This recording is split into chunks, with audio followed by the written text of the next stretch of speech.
안녕하세요, 미준의 집입니다.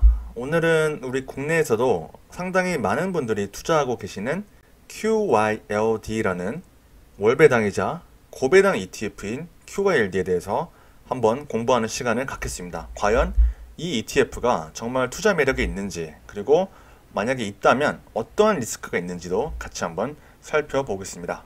지난 영상에서는 JP모건 애셋 매니지먼트에서 운영하고 있는 JP라는 아주 매력적인 ETF를 같이 한번 살펴봤는데요. 지난 영상에서 예고한 대로 오늘은 QYLD를 살펴보고, 다음 영상에서는 NUSI라는 또 다른 상당히 흥미로운 ETF를 공부해 보겠습니다. 자, 오늘의 주인공입니다. QYLD이고요. 글로벌 X 펀드에서 운영하고 있는 글로벌 X 나스닥 100 커버드 콜 ETF입니다. 참고로 2021년 수익률은 0.88%로 거의 변화가 없다고 보시면 될 것 같고요.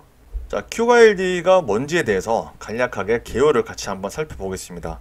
QYLD는 이전 영상, 그러니까 JP 영상에서 살펴본 것처럼 마찬가지로 이 커버드 콜 전략을 바탕으로 하는 ETF입니다. 이 커버드 콜 전략에 대해서는 뒤에서 조금 더 자세히 볼 거고요.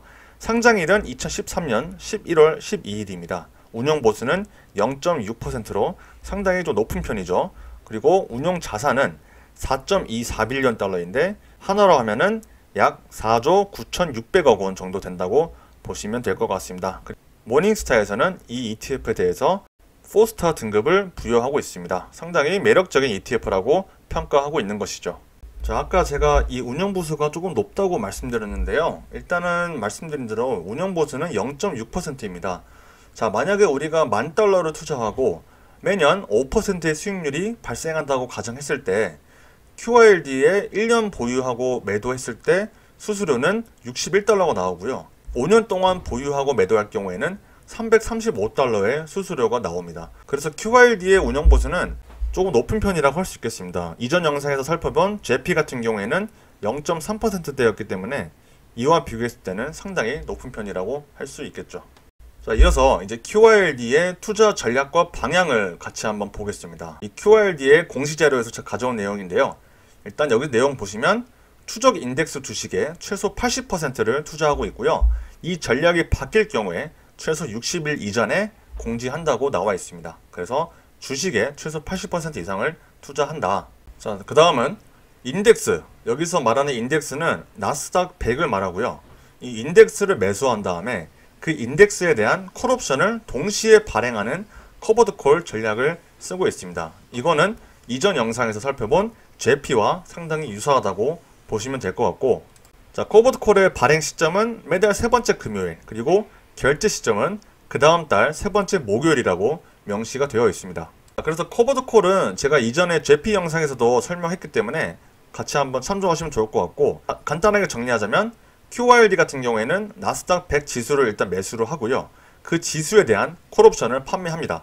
콜옵션 구매자는 QYLD와 합의한 권리 행사일에 합의한 가격에 옵션의 기초가 되는 자산을 매수할 권리가 있습니다. 여기서 중요한 거는 이 매수할 권리가 있다는 거고요.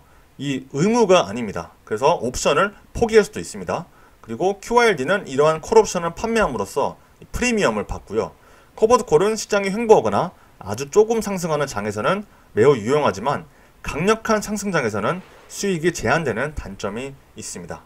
제가 커버드 콜에 대해서 자세히 설명을 하긴 했지만 혹시 처음 보시는 분들을 위해서 다시 한번 커버드 콜에 대해서 설명을 해보겠습니다. 제가 여기 있고, 제가 이 애플 주식에 대해서 콜 옵션을 발행을 하려고 합니다. 현재 애플의 가격이 $100라고 가정을 하겠습니다. 그래서 제가 이 일론 머스크 씨한테 애플에 대한 콜옵션을 이제 판매를 했습니다. 이제 보시면 행사 가격, 이 스트라이크 프라이스라고 하는데 행사 가격은 $120예요. 그리고 행사일은 2021년 9월 30일이라고 가정을 합시다. 그러면은 이 콜옵션을 산 일론 머스크는 9월 30일 날 제가 보유한 애플의 주식을 $120에 살 수 있는 권리를 매수한 거라고 보시면 되겠습니다. 그러면은 대신에 저는 일론 머스크로부터 프리미엄을 받아요. 이 콜옵션을 판매한 거에 대한 프리미엄을 받고, 자, 그래서 9월 30일이 됐다고 합시다. 근데 애플의 가격이 $130예요. 그러면 일론 머스크 입장에서는 이 콜옵션을 행사하는 게 이득일까요? 아니면 포기하는 게 이득일까요? 당연히 행사하는 게 이득이겠죠. 왜냐하면 저와 일론 머스크는 이 애플 주식에 대해서 120달러에 이 합의를 했기 때문에 일론 머스크는 제가 가지고 있는 애플 주식을 120달러에 살 수 있는 권리가 있잖아요. 근데 9월 30일 날 애플 주식의 가격이 130달러입니다. 그러면은 일론 머스크는 현재 시장가보다 더 싸게 살 수 있는 거잖아요. 그래서 당연히 이 콜옵션을 행사를 하겠죠, 권리를. 근데 만약에 9월 30일 날 애플의 가격이 110달러라고 합시다. 그러면 일론 머스크 입장에서는 당연히 이 콜옵션을 행사하는 게 이득이 아니겠죠. 왜냐면은 120달러에 살 필요 없이 이 권리를 취소하고 그냥 본인이 시장에서 110달러에 사면 되니까 이 콜옵션은 더 이상 의미가 없는 겁니다. 그러면은 아까 말씀드린 대로 일론 머스크가 저한테 산 콜옵션은 이 애플 주식을 살 수 있는 권리이지 의무가 아니기 때문에 저한테 샀던 이 콜옵션을 행사를 포기하게 됩니다. 자, 무슨 말인지 이해가 되시겠죠? 그러면은 이 콜옵션을 판매한 저희 입장에서는 어떤 이득이 있느냐. 일단 저는 프리미엄을 받았고요. 만약에 일론 머스크가 방금처럼 제가 가지고 있는 애플 주식에 대한 콜옵션 행사를 포기하게 되면은 저는 제가 가지고 있는 애플 주식을 그대로 보유하면서 일론 머스크한테 받았던 프리미엄까지 얻었기 때문에 상당한 수익을 거둘 수 있다고 할 수 있겠죠. 그래서 이렇게 간단하게 정리를 할 수 있겠습니다. 콜옵션에 대한 기본적인 이해를 이렇게 짚고 넘어가겠습니다. 자, QRD의 커버드 콜 전략도 똑같습니다. 아까 제가 설명했던 그 커버드 콜 전략에 대한 이해를 하셨으면은 아마 이것도 이해가 굉장히 쉬우실 겁니다. 이 QRD 입장에서는 판매한 콜옵션의 기초가 되는 자산, 아까 살펴본 대로 나스닥 100 지수죠. 나스닥 100 지수의 가격이 손익분기 가격 이상이 되면은 손실을 받습니다. 이번에 상승장에서는 QRD의 콜옵션 전략의 효과성이 상당히 떨어지는 편이라고 할 수 있겠습니다. 그래서 콜옵션에 대해서 제가 설명했을 때 기억하시는 분은 기억하시겠지만 횡보하는 장이나 아니면 약간의 상승장일 때 상당히 효과적이다. 근데 다만 강력한 상승장일 때는 이러한 커버드 콜 전략은 상당히 손실을 많이 볼 수 있는 그런 위험한 전략이라고 제가 말씀을 드렸죠. 그래서 QRD의 커버드 콜 전략을 정리하자면 QRD는 나스닥 100 인덱스에 대한 옵션을 발행합니다. 그리고 여기서 주의할 거는 주식이 아니고 인덱스입니다. 그리고 옵션은 한 달 만기이고요. 옵션 판매에 따른 프리미엄과 수익으로 ETF 주주에게 분배금을 지급하겠다고 밝히고 있고 이러한 과정을 매달 반복하고 있습니다.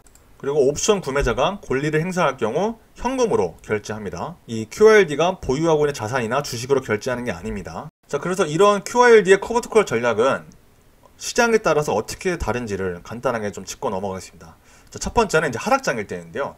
하락장일 때는 옵션 계약이 만기되는 때에 아까 봤던 행사 가격, 이 스트라이크 프라이스라고 하는데 이 스트라이크 프라이스보다 주가가 아래에 있다면 QRD는 기존 자산을 보유하고 또 옵션 프리미엄으로 상당한 수익을 창출할 수 있습니다. 자, 그럼 만약에 횡보장일 때 어떨까요? 횡보장일 때 역시 옵션 만기 시 스트라이크 프라이스가 변화가 없을 가능성이 매우 크기 때문에 QRD는 기초자산을 보유하고 옵션 계약 프리미엄으로 수익을 창출할 수 있을 가능성이 매우 큽니다. 그런데 이제 상승장일 때는요, 기초자산의 주가가 이 행사 가격보다 높아지기 때문에 그럴 가능성이 높죠. 그렇기 때문에 QRD는 주가 상승분을 완전하게 누리지 못합니다. 왜냐하면 행사 가격에 기초자산을 매도해야 되기 때문에 이만큼의 이제 손실이 발생하는 거죠. 여기서 이제 프리미엄까지 빼면은 뭐 손실이 줄어들겠지만 어쨌든 강력한 상승장에서는 이 손실이 발생할 가능성이 매우 크다라고 볼 수 있겠습니다. 아무튼 이 QRD는 이러한 커버드 콜 전략을 바탕으로 높은 분배금과 월 분배금 지급 그리고 효율적인 옵션 거래를 약속하고 있습니다. 자, 먼저 분배금을 보겠습니다. 그리고 한 가지 좀 짚고 넘어갈 게 있는데 이 QRD 같은 커버드 콜 전략을 쓰는 ETF는 이 배당이라고 하면 안 되고 분배가 정확한 말입니다. 근데 물론 이 주요 투자 사이트 가면은 다 디비덴드로 나와 있긴 한데 엄밀히 말하면 배당보다는 분배가 더 정확한 말입니다. 그래서 QRD의 이제 분배 역사를 보면은 확실히 QRD는 주가 대비 이 분배금이 높습니다. 높지만 보시면 아시겠지만 고르지가 않아요. 일정하지가 않습니다. 그래서 QRD가 약속한 대로 높은 분배금과 월 분배금은 지금까지는 잘 지켜지고 있습니다. 하지만 이 분배금이 앞으로도 지속될 수 있을까? 이게 좀 중요한 문제일 것 같은데 이 QRD의 세미 애니얼 리포트 반기 보고서에서 내용을 좀 발췌해 왔는데 여기 보시면 첫 번째 맨 위에가 이제 콜옵션 발행에 따른 손실입니다. 아까 살펴본 대로 QRD의 이제 콜옵션 발행 전략에 따라서 손실이 발생할 수 있는 상황을 저희가 같이 한번 살펴봤잖아요. 지금까지 뭐 여러분도 다 아시겠지만 사실 미국은 지금 굉장한 상승장을 보이고 있잖아요. 그래서 아까 제가 말씀드린 게 뭐냐면 이 강력한 상승장에서는 QRD의 커버드 콜 전략은 손실이 발생할 가능성이 매우 크다고 제가 말씀드렸는데 지금 보시면 규모가 상당히 큽니다. 이 큰 이유가 역시 이 나스닥, 이 미국 시장이 상당히 강력한 상승장을 보이고 있기 때문입니다. 보시면 기간 동안 QRD가 콜옵션 발행했다는 손실이 1억 3,700만 달러 정도고요. 그 다음에 밑에 보시면 캐피털 쉐어 트랜잭션인데 이게 뭐냐면 신규 자본의 이제 유입입니다. 이 이슈는 새로 이제 ETF를 발행하면서 주식을 발행하면서 이제 들어온 자금이고요. 리딤드는 유출이 된 자본이겠죠. 그래서 이 두 개를 이제 더해준 게 순 자본 유입이죠. 보시면 11억 6,700만 달러입니다. 굉장히 많은 자본을 새로 유치를 했습니다. 그다음 밑에는 보시면 이제 캐시가 있죠. 이게 현금입니다. 이 QRD가 보유하고 있는 현금인데 큰 금액은 아닙니다. 46만 달러 정도 되고요. 마지막에는 이제 옵션 프리미엄입니다. 아까 제가 설명한 대로 제가 콜옵션을 발행하면 이 매수자로부터 프리미엄을 지급받잖아요. 그래서 이 프리미엄이 이제 밑에 나와 있는데 3천만 달러 정도 된다고 할 수 있겠습니다. 그래서 이 손실과 새로 들어온 돈을 다 더하면 10억 달러 정도 된다고 보시면 될 것 같습니다. 근데 이 기간 동안 이 QRD가 지급한 분배금 총액이 2억 1,800만 달러 정도 되거든요. 그러면은 신규 자본 유입이 없다고 가정했을 때 콜옵션 발행했다는 손익이나 보유 현금 그리고 옵션 프리미엄만으로는 이 분배금 충당이 안 되는 상황입니다. 그래서 앞으로도 이 QRD가 지금처럼 높은 분배금을 지급할 수 있을지 저는 사실 확신이 들지 않는 상황이고요. 자, 그리고 이전 JP 영상에서 살펴봤지만 이 ETF들이 커버드 콜 전략을 사용하는 또 다른 큰 이유가 이 변동성을 줄이기 위함이거든요. 그래서 QRD가 나스닥 대비 변동성을 보면은 그동안 확실히 이 나스닥 대비 변동성을 조금 적었다고 할 수 있겠습니다. 다만 2020년 시장에서는 이 시장보다는 더 큰 하락폭을 보였기 때문에 항상 더 시장 대비 낮은 변동성을 보이는 것은 아니다. 이렇게 좀 정리할 수 있겠고 수익률은 좀 차이가 많이 납니다. 2014년부터 2021년까지 나스닥과 QRD를 비교했을 때 나스닥의 QQQ는 연평균 22%의 성장률을 보인 반면 QRD는 연평균 9% 정도의 성장률을 보였습니다. 뭐 9%도 나쁜 건 아니지만 이 추정하고 있는 시장 지수 대비 좀 상당히 차이가 많이 난다는 점. 그리고 아까 보여드린 대로 변동성은 더 적은 편이지만 최고로 빠졌을 때로 비교했을 때는 오히려 QRD가 더 많이 빠졌다. 그래서 이것도 좀 참고를 하셔야 될 것 같습니다. 연도별로 수익률을 보면은 제가 말씀드린 대로 이 QQQ가 훨씬 더 좋은 수익률을 보이고 있습니다. S&P 500 지수를 추정하는 SPY ETF와 비교했을 때는 QRD가 더 좋은 퍼포먼스를 보였던 해도 있습니다. 2015년과 2018년이 대표적이고요. 그 외에는 시장이 더 좋은 퍼포먼스를 보였습니다. QRD의 이제 포트폴리오를 보면은 아무래도 나스닥 지수를 이제 추종하고 있기 때문에 보시면 이 왼쪽은 QRD의 탑 10 홀딩이고요. 오른쪽은 QQQ의 탑 10 홀딩인데 똑같습니다. 순위가 똑같고 비중만 조금 다른데 거의 동일하다고 그냥 보시면 될 것 같습니다. 그래서 이 QRD에 대해서 간단하게 정리를 해보면요.